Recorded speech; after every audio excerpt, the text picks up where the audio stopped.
नई बहू और गरीब सास। पवित्रा जी की नई बहू ने आज ही घर में प्रवेश किया था। घर में नई बहू के आने से सब बहुत खुश थे। घर में बधाई देने वालों का और नई बहू की मुंह दिखाई करने वालों का तांता लगा था। इसी बीच बीच पवित्रा किसी काम से अपने कमरे में गई। तभी उनकी नज़र अपने पति रमाकांत जी की फोटो की ओर गई, जिनकी अभी 2 साल पहले मृत्यु हुई थी। पवित्रा जी जिस काम से आई थी उसे भूलकर अपने पति की फोटो के सामने खड़ी होकर एकटक उन्हें देख रही थी। उनकी आंखों से आंसू गिरने लगे। तभी उनका बेटा अमित आ गया।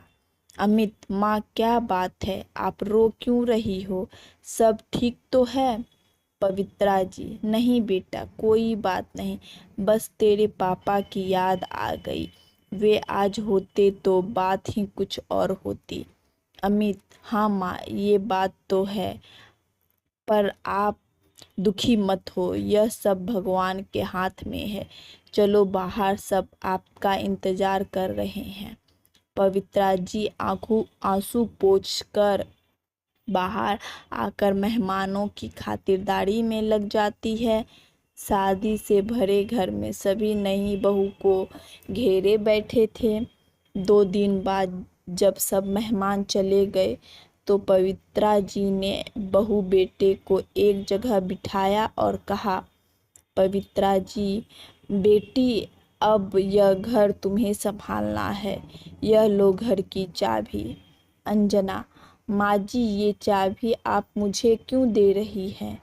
यह घर आपका है, आप संभालिए। अमित, तुमने माँ जी को बताया नहीं कि शादी के बाद हम अपने नए फ्लैट में रहेंगे? पवित्रा जी, अमित बहू यह क्या कह रही है?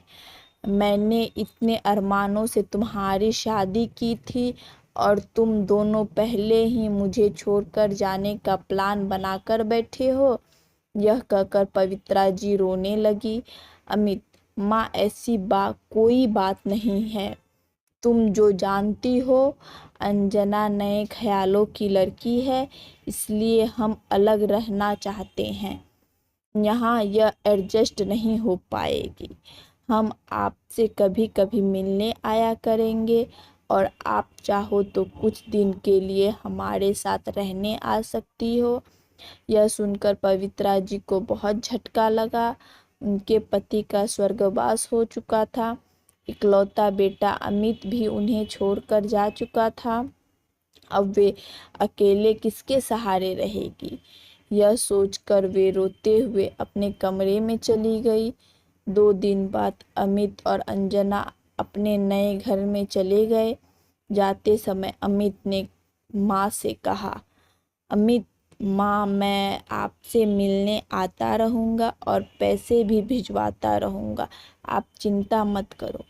पवित्रा जी, उसकी तुम चिंता मत करो। तेरे पापा इतना कुछ छोड़ कर गए हैं कि मैं जीवन भर सुख से रह सकती हूँ। तू जाकर अपनी गृहस्थी जमा, मेरी चिंता छोड़ दे। अमित और अंजना दोनों चले गए। उसके जाने के बाद पवित्रा जी फूट फूट कर रोई। लेकिन अब कौन था जो उनको चुप कराता, इसलिए वे रोते रोते सो गई। अब उठी तो छत पर जाकर बैठ गई। इसी तरह कुछ दिन बीत गए।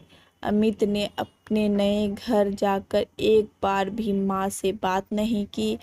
अमित के इस व्यवहार से पवित्रा जी टूट सी गई थी। एक दिन पवित्रा जी की बचपन की सहेली उनसे मिलने आई। कविता, अरे पवित्रा, कैसी हो? अमित की शादी पर तो मैं आ न सकी, सोचा आज जाकर बहू की मुंह दिखाई कर आती हूँ। बहू कहाँ है? पवित्रा जी, कविता, वे दोनों ये घर छोड़कर चले गए। बहू मेरे साथ नहीं रहना चाहती। यह सुनकर कविता को बहुत गुस्सा आया। उसने कहा, कविता, तू तू चिंता मत कर, मैं हूं न तेरे साथ। सुन, इस घर को पेन गेस्ट बना देते हैं। पास ही कॉलेज है, उसके बच्चे यहाँ आकर रहेंगे। उससे तुम इनकम भी हो जाएगी और तेरा मन भी लगा रहेगा। पवित्रा जी, लेकिन यह सब कैसे होगा? मुझे तो कुछ नहीं आता। कविता, मैं काफ़ी दिनों से यही काम कर रही हूँ। तू चिंता मत कर, मैं सब इंतज़ाम कर दूँगी। कुछ ही दिन में कविता ने सारा इंतज़ाम कर दिया।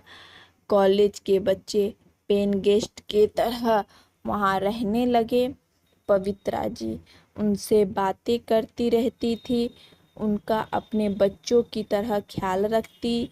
इस सब में समय कब निकल जाता था पता ही नहीं चलता था। पवित्रा जी इस सब में इतनी खुश रहने लगी कि उन्हें अब अमित और अंजना की याद भी नहीं आती थी।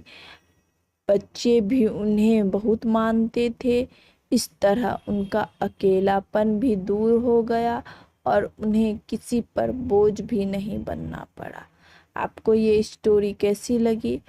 अच्छी लगी हो तो लाइक करें, शेयर करें और मेरे चैनल पे पहली बार है तो सब्सक्राइब करें। Thank you.